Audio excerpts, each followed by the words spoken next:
Olá, bruxas dançantes! Olá, bruxos dançantos! Eu sou Otávio Gá, este aqui é o Super 8 e hoje é dia de um remake de um clássico de terror que estreou no Festival de Veneza e passou por vários outros festivais por onde foi elogiado, mas que ao estrear no circuito comercial teve uma bilheteria irrisória, o que parece ter desestimulado as distribuidoras brazucas. Mas quando a gente pensou que o filme não chegaria mais por aqui, eis que ele pisca no cinema em algumas sessões bem raras. Mas por que tanto desprezo assim com o filme? É o que eu vou tentar explicar agora, então sim, bora! Esse filme é sobre uma fábrica de suspiro? Suspirar é quando você toma um susto e pira ao mesmo tempo? Esse filme tem a bruxa Queca? Tudo isso e muito mais agora. Uma jovem bailarina americana que fala pra dentro entra numa prestigiada companhia de dança de Berlim, pouco tempo depois que misteriosamente outra bailarina tomou um belo chá de sumiço. Rapidamente a novata começa a ter um progresso estupêndico, mas logo também toma conhecimento de comportamentos obscuros que a levam a suspeitar que o povo ali não é de Jesus. Importante ressaltar que esse vídeo é dividido em duas partes. A primeira eu vou fazer uma análise sem spoilers e na segunda eu vou fazer uma interpretação com spoilers.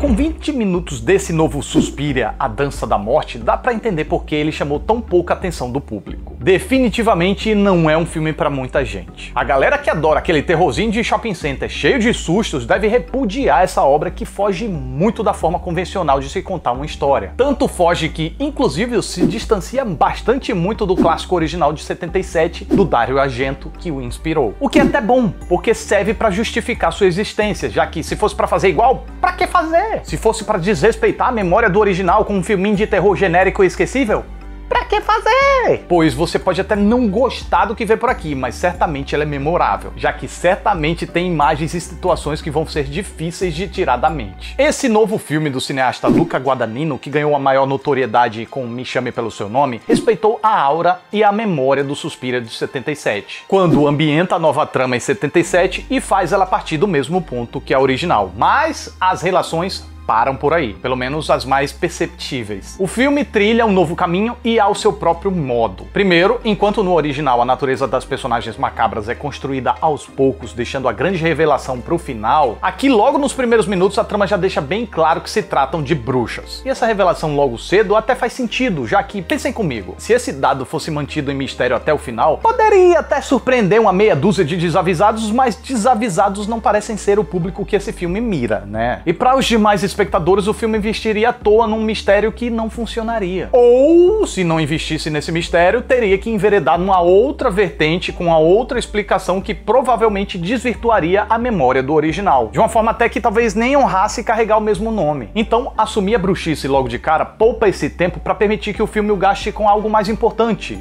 Não que faça isso sempre, mas já já a gente chega aí. A segunda grande diferença é algo que até serve para eliminar a previsibilidade de quem aprecia o filme original. As tramas das duas produções têm uma mesma premissa e uma ligação temática, mas esse novo Suspiria tem uma vida completamente própria e os desdobramentos da história são completamente novos. Há uma nova dinâmica entre as personagens, tem novos personagens, novas personalidades para alguns personagens antigos e até algumas ramificações que partem de uma mesma premissa têm uma nova disposição completamente novas também. Tá confuso? Vou dar um exemplo. A dança, que agora é moderna no lugar do balé clássico, tem um papel muito mais fundamental na história e nas mensagens alegóricas e concretas que ela tenta passar. Antes servia mais como um mero pano de fundo. Pois bem, agora se os dois pontos anteriores de diferenças dizem mais respeito ao roteiro de David Kajganich, o terceiro ponto é mais pertinente à direção que dá uma cara própria a esse projeto. Seria muito tentador se inspirar nas concepções alucinadas e lisérgicas de Dario Argento, que trabalha bastante com uma iluminação com cores primárias, mergulhando as cenas inteiramente num vermelho, ou num azul, ou num amarelo, o que sugere ao espectador uma impressão de irrealidade, de delírio. Afinal, qual é a fonte daquela luz? Mas naquele caso era plenamente condizente com a proposta, pois lembra que o filme trabalha a dúvida sobre o que seria aquilo que a protagonista está vivendo e se aquilo era real. Agora não! Agora, Luca Guadagnino trabalha com a certeza e, portanto, a fotografia dispensa cores irreais e investe numa imagem muito mais crua, além de não ter uma grande variedade de cor, o que deixa tudo muito sem vida. A fotografia usa bastante tons pastéis ao retratar a escola para reforçar a ideia de um ambiente falsamente convidativo e tons mais cinzas e frios ao acompanhar o psicólogo para ressaltar a melancolia vivida por ele. Para remeter à década de 70, o diretor usou uma imagem bastante granulada e alguns movimentos de câmera acompanhados de um zoom in bem ligeiros, o que também colabora para criar um clima perturbador. Guadagnino tem uma forte noção de como criar uma narrativa pouco expositiva, mas que informa o que precisa através da imagem e da ação. E mesmo que a gente não saque no momento do que se trata tudo aquilo, quando a equação se completa, tudo fica mais claro e mais interessante, já que o filme não vomita um beabá na nossa cara, mas exige a nossa participação ativa para observar e deduzir. Um exemplo disso para mim foi como aquela votação estava sendo feita. Pareciam diálogos em off, mas mais tarde eu percebi que na verdade, tipo. Os números de dança são bem enérgicos e a montagem, além de disfarçar muito bem a presença de dublês, busca ritmar os cortes no compasso da trilha sonora. Há inclusive um bom senso de rima visual que se torna ainda mais valioso por correlacionar inteligentemente duas situações que não se conectam fisicamente, mas uma gera consequência física diretamente na outra. O que, por sua vez, esse conjunto rende uma sequência pra lá de chocante e agoniante. E gosto ainda da forma de trabalhar o horror físico através de bizarrices corporais e de uma violência gráfica mais impactante, que demora a chegar, mas também quando chega, eita uou! E conta também com o horror psicológico na criação de uma atmosfera sinistra que transmite bem a mensagem de que tem algo errado ali acontecendo e de que tem algo muito macabro prestes a acontecer. Mas, apesar de todos esses valores, eu devo dizer que não fui muito capturado por essa nova versão de Suspiria. A trama principal é bacana, a forma como ela é tratada é bacana, mas eu achei o filme muito pretensioso ao se inchar com interrupções que pouco contribuem com a trama principal e que ainda esfriam ela constantemente, numa intenção de fazer algo maior, ou uma alegoria com um período histórico que não sei o que, servindo apenas para alimentar metáforas dispensáveis ou para repetir informações que já ficaram claras. A subtrama do velho inteira é enfadonha e as tentativas de fazê-lo interferir no arco principal não se concretizam, deixando o personagem muito avulso, o que rompeu com força o meu elo com o filme e me distraiu demais ao me fazer pensar o porquê daquela escolha de elenco para aquele personagem. Eu não quero dizer o que é para não estragar a surpresa, mas a sua personificação não me convenceu. Outra coisa, como eu já deixei claro em alguns vídeos aqui, eu não sou muito fã de sonhos e pesadelos em filmes de terror. Eu entendo o seu uso em alguns casos, mas acho que eles devem ser usados com muita cautela. E aqui, por mais que eu reconheça que a sequência frenética de imagens esquisitas perturbam mesmo, a recorrência desse recurso me cansou e perdeu o efeito já na segunda vez. Talvez por causa disso tudo, eu me envolvi pouco com o filme a ponto de não gostar ou odiar qualquer um dos personagens. Na verdade, assim, o conjunto das bruxas me apavorava. A frieza de uma, o olhar da outra, um comportamento jocoso de outra, mas individualmente, só uma personagem mesmo me fisgou. Definitivamente não foi a protagonista vivida por Dakota Johnson que, ao estrelar a trilogia de 50 Tons de Cinza, se habituou a interpretar sempre a mesma personagem timidinha, clichê, que fala pra dentro. Ela é o que a gente pode chamar de uma atriz de uma nota só. O velho também não foi, pois como eu disse, não fez a menor diferença pra mim no filme. A Sarah quase conseguiu me envolver, mas quando eu percebi o desprezo do filme em relação a ela, eu percebi também que era só uma peça pro roteiro chegar onde queria, e que não ia valorizar o personagem dela, então se o filme não valoriza, quem dirá eu? E isso me brecou de me importar com o destino da moça. Então, do elenco, quem me gerou mesmo um grande interesse em saber mais foi a personagem da Madame Blanc, interpretada por Tilda Swinton. Passando longe de qualquer caricatura que você possa imaginar, seu olhar misterioso é um convite para o espectador desvendar os seus mistérios e o que passa em sua mente. E fisicamente ela tem aquela imponência que toma o papel da grande líder de dança com muita verdade. E agora chegou o momento da gente especular sobre os mistérios do filme e com spoilers, tá? Estejam avisados.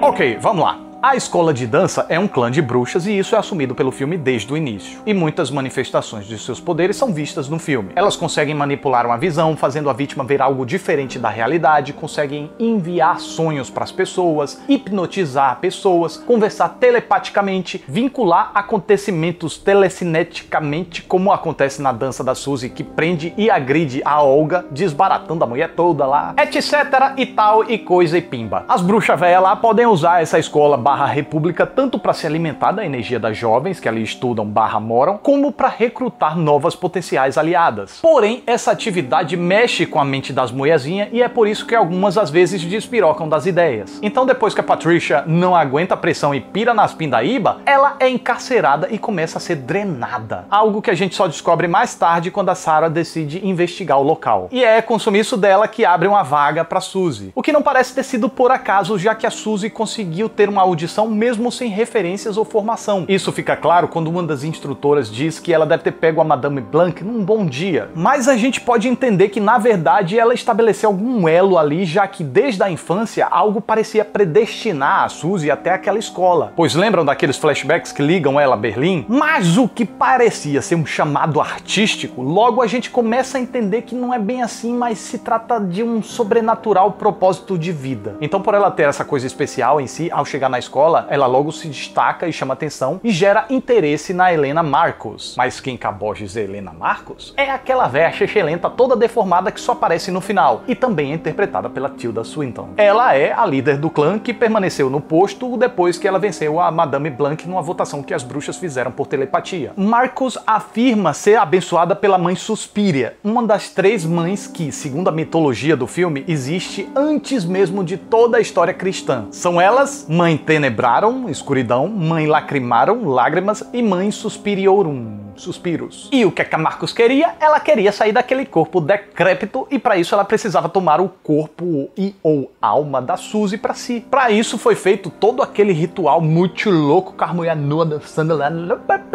Porém, a Madame Blanc sentiu que tinha algo errado ali e estava receosa. Ela via sentindo um vínculo muito grande com a Suzy, mas não conseguiu entender o que era. Ela tenta interromper o ritual, mas a Marcos, acreditando que ela queria tomar a sua liderança, acaba com a seiva da Blanca. Então Marcos diz pra Suzy que para aceitá-la, ela precisa matar a sua mãe biológica e aceitá-la como a única mãe. A mãe biológica dela lá que tava nas últimas em casa, né? É nesse momento que se revela a grande reviravolta da parada. Surge a morte personificada no meio do ritual, Marcos começa a tremer nas bases e Suzy pergunta: por qual das 3 mães você foi ungida mesmo, hein? Marcos responde: Mãe Suspiriorum.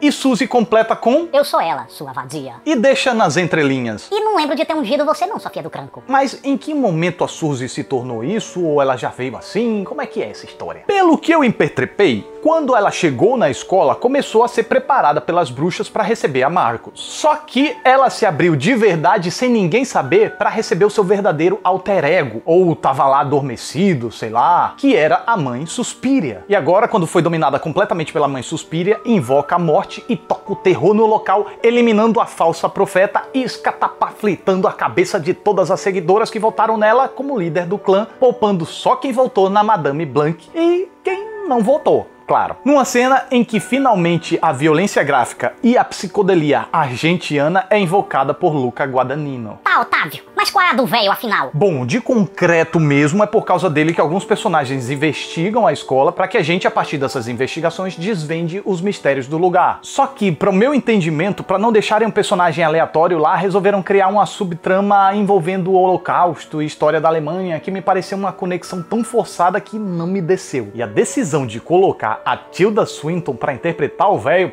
pior ainda. Assim que eu vi, eu pensei: tem algo estranho aí. O timbre da voz não condizia, o andar não parecia natural e o pior de tudo, a expressão era tão congelada que parecia que a voz não estava saindo daquela boca, porque nem se mexia direito. Em outras palavras, é fake. Muito fake. Fake de um jeito que você olha para aquilo, você não se convence e ainda fica pensando o tempo todo que aquilo não dá nada, né? Fiquei esperando que fosse ter alguma conexão com a história e que fosse revelado algo ali, o que não aconteceu. E eu não sabia de nada disso antes de ver o filme, mas foi só bater o olho que eu descobri. Suspiria, A Dança do Medo é um remake com identidade própria que tem muitos acertos em investir num tipo de terror de esquisitice, mas que, ao meu ver, peca ao querer ser mais alegórico do que precisava e mais complexo do que devia, quebrando a imersão com frequência, o que deixou a experiência, pra mim, exaustiva.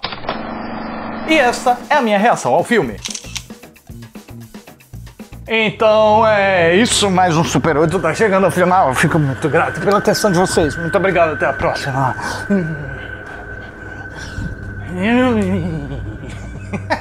Tchau.